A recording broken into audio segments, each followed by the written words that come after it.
Assalamu alaikum students. I hope you all will be fine. I am Asya Jafar and I will teach you Pakistan studies. Today we will discuss Qaid-e-Azam Muhammad Ali Jinnah's role and achievement as first Governor General. ठीक है, पहले governor general की हैसियत से कायद आज़म का role, उसकी achievement को आज डिस्कस करेंगे. In previous lecture we have discussed the early problems of Pakistan. ठीक है, पिछले लेक्चर्स में हमने पाकिस्तान बनने के बाद पाकिस्तान को प्रॉब्लम्स को फेस करना पड़ा, हमने उसको डिस्कस किया था. आज हम देखेंगे कि कायद आज़म ने as a first governor general उन प्रॉब्लम्स को किस तरह सॉल्व किया. Let's start.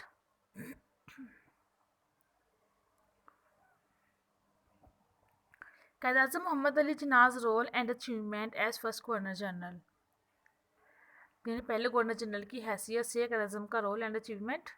Quaid Azam Mohammad Ali Jinnah took oath as the first Governor General of Pakistan on 15 अगस्त 1947. 15 अगस्त 1947 को कायद आज़म ने पहले गवर्नर जनरल का ओथ संभाला, यानी कि प्रॉमिस किया, यानी कि ओहदा संभाला.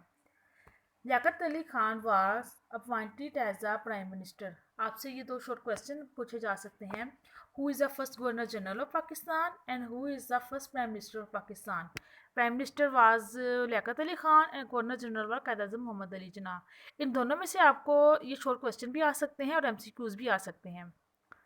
As the constitution of the newly born state was not ready, the Act of 1935 was amended and enforced.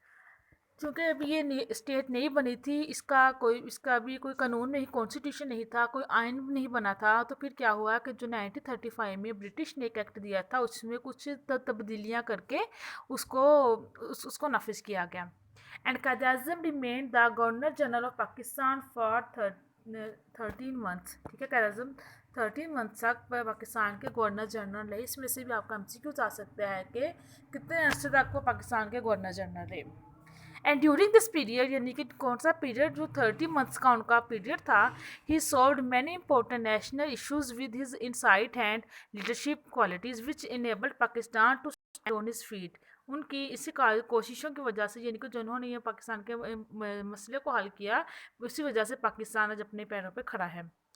Next is that Quaid Azam Mohammad Ali Jinnah with his towering personality overcome many problems created after independence. यानी कि पाकिस्तान के बनने के बाद जो problems को face करना पड़ा था, बहुत अच्छी तरह से कायद आज़म ने उनको सॉल्व किया. उनमें कौन कौन सी प्रॉब्लम्स थी. The Hindus try to create all kind of difficulties for Pakistan which include the unfair division of assets. जब असेट्स की तब्दीली हुई तो हिंदुओं ने उसका सही तरह से उन्होंने वो तकसीम नहीं की, तो इसमें भी कायद आज़म ने इस मसले को सॉल्व किया. And the problem of rehabilitation of the refugees, यानी कि जो महाजरीन थे, ठीक है, जिनको गिरफ्तार किया गया था, आपने उनको रिहा करवाया. And the ill treatment of the Muslims by the Hindus besides timely transfer of the administrative record to Pakistan. वो पाकिस्तान के साथ जो मुसलमानों का, हिंदुओं का इल ट्रीटमेंट था मुसलमानों के साथ, उसको आपने सॉल्व किया. और जो जैसे कि आपने पाकिस्तान की अर्ली प्रॉब्लम्स में पढ़ा था कि एडमिनिस्ट्रेटिव प्रॉब्लम्स का पाकिस्तान को बहुत सी एडमिनिस्ट्रेटिव प्रॉब्लमों को फेस करना पड़ा. ठीक है, जो उनके ऑफिसर्स थे, वो जाते हुए सब कॉन्टिनेंट से जाते हुए इनका एडमिनिस्ट्रेटिव रिकॉर्ड सारा तबाह कर गए थे. इसलिए मुसलमानों को बहुत इस चीज़ का सामना करना फिर कायद आज़म ने आके इस इशू को सॉल्व किया. And next है realizing the sensitivity of the situation, Quaid Azam declare Karachi as a capital of Pakistan. इस सारी नाजुक सूरत हाल को देखते हुए कायद आज़म ने फिर क्या किया, कराची को पाकिस्तान का कैपिटल करार दे दिया. आपसे फिर अब ये भी क्वेश्चन पूछा जा सकता है, शॉर्ट क्वेश्चन भी, एमसीक्यूज भी, कि सबसे पहले पाकिस्तान का दारुल हुकूमत कौन था. कराची था. नेक्स्ट है Pakistan Secretariat was established and the government officials were advised to serve the nation honestly, and special trains were arranged to bring the government official from India who handpicked it for Pakistan. जब पाकिस्तान के early problems में एक ये भी था कि हिंदुओं ने जो रेलवे ट्रैक से वो जला दिए थे और पाकिस्तान को कोई भी एयरप्लेन उन्होंने रेंट पे नहीं दिया था, जिसकी वजह से वो अपनी चीज़ों को, एडमिनिस्ट्रेटिव रिकॉर्ड को या कुछ चीज़ों को एक जगह से दूसरी जगह लेके जा सकें. इस इशू को भी कायद आज़म ने सॉल्व किया. एंड इसके बाद an agreement was concluded with an air company which started the movement of government employees from India. ठीक है। फिर एयरप्लेन को उन्होंने एयरप्लेन की जो उनका इशू था उस चीज़ को सॉल्व किया। एंड उन्होंने विच started the movement of government employees from India. ठीक है, जो इंडिया से गवर्नमेंट एम्प्लॉय थे उनको भी पाकिस्तान आए, एयरप्लेन की फैसिलिटी प्रोवाइड की उनको। And for administrative information, a committee was set up under the supervision of Chaudhry Mohammad Ali. Administrative reformation के लिए उनके एडमिनिस्ट्रेटिव स्ट्रक्चर को फॉर्म करने के लिए कमेटी बैठाई गई। ठीक है, उसका उनका उसकी सुपरविजन किसने की थी? चौधरी मोहम्मद अली ने।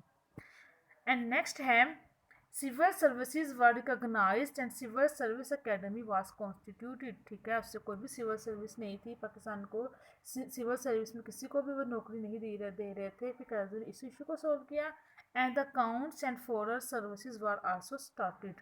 ठीक है, उनकी फॉरेन सर्विसेज भी ब्लॉक थी। फिर कायदे आज़म ने आके गवर्नर जनरल बन के इन सारे इश्यूज़ को, इनकी उनकी फॉरेन सर्विसेज को भी स्टार्ट करवाया। And headquarters of Army, Navy and Air Force were established to improve their efficiency। उनके कंट्री में ये नेवी, आर्मी और एयर फोर्स की जो एफिशिएंसी थी उसको इम्प्रूव करने के लिए इन सब के उन्होंने हेडक्वार्टर्स बनाए। And ordnance factory was also set up in his region. आपको पता है कि जो अली प्रॉब्लम्स में जो 16 ऑर्डिनेंस फैक्ट्रीज थी जिसमें एक भी पाकिस्तान को नहीं मिली थी। फिर जब बहुत से इसकी डिस्कशन के बाद ये डिसाइड किया गया था कि पाकिस्तान को 60 मिलियन दिए जाएंगे अपनी ऑर्डिनेंस फैक्ट्री को कायम करने के लिए। फिर क्या हुआ कि कायदे आज़म ने अपने 30 मंथ्स के ड्यूरेशन में उन्होंने क्या किया, एक ऑर्डिनेंस फैक्ट्री बनाई।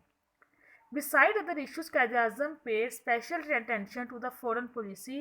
He developed healthy relations with the neighboring and developed country, which was the main objective of the foreign policy. उनकी foreign policy का main objective क्या था कि उनके neighboring और दूसरे countries के साथ उनका relation अच्छा होना चाहिए। इस वजह से वो तरक्की कर सकते थे। भी Quaid-e-Azam ने उनके इस relation को अच्छा किया, उनके neighboring and developed country के साथ पाकिस्तान का relation को बहुत अच्छा बनाया। And next है Pakistan became the member of UN under the dynamic leadership of Quaid-e-Azam. UN है यूनाइटेड नेशन। ठीक है, यूनाइटेड नेशन का पाकिस्तान मेंबर बना। ये फर्स्ट टाइम बना था जब यानी कि 30 सितंबर 1947 को पाकिस्तान बनने के ठीक एक मंथ बाद ही पाकिस्तान जो था वो UN यानी कि यूनाइटेड नेशन का मेंबर बन गया। In addition to other issues, education also needed attention at the time of independence. Quaid-e-Azam did a lot to improve. He held the first educational conference in 1947। उन्होंने first educational conference को held किया। फिर उस conference में क्या उन्होंने decide किया, the acquisition of science and technology was made compulsory for the youth. और नौजवान नस्ल के लिए उन्होंने कहा कि साइंस और टेक्नोलॉजी की इल्म हासिल करना बहुत ज़रूरी है। एंड नेक्स्ट है Quaid-e-Azam rendered Quaid-e-Azam rendered all possible services to Pakistan so long as he lived. Despite his bad health, he kept on going through his important files. In illness had weakened the Quaid-e-Azam considerably, yet he did not lose heart. He ठीक है, उनका वो बीमार भी हुए लेकिन उन्होंने क्या किया कि उन्होंने हिम्मत नहीं हारी और वो काम करते रहे। And thus we can say that Quaid-e-Azam put his heart and soul for the betterment of Pakistan. यानी कि उन्होंने अपने दिल और जान को, अपनी रूह को, हर चीज़ को पाकिस्तान के लिए कुर्बान कर दिया। ठीक है स्टूडेंट, ये थी कायद-ए-आज़म की खिदमत as a first governor general, उनका रोल। इसको आपने अच्छी तरह से लर्न करना है। इसको आपने क्या करना है क्या है कि जो मैंने आपको बताया ना कि इसके पॉसिबल शॉर्ट क्वेश्चन एमसीक्यूज बनते हैं वो आपने अच्छी तरह से करने हैं। और जब आपको मैं इस टॉपिक की डायरी के दौरान ना मैं आपको वो इसकी बुक से पिक सेंड कर दूंगी। इसको आपने सारा लर्न नहीं करना, जो मैंने अंडरलाइन किए होंगे आपने जस्ट वही याद करना है। ठीक है students, thank you so much.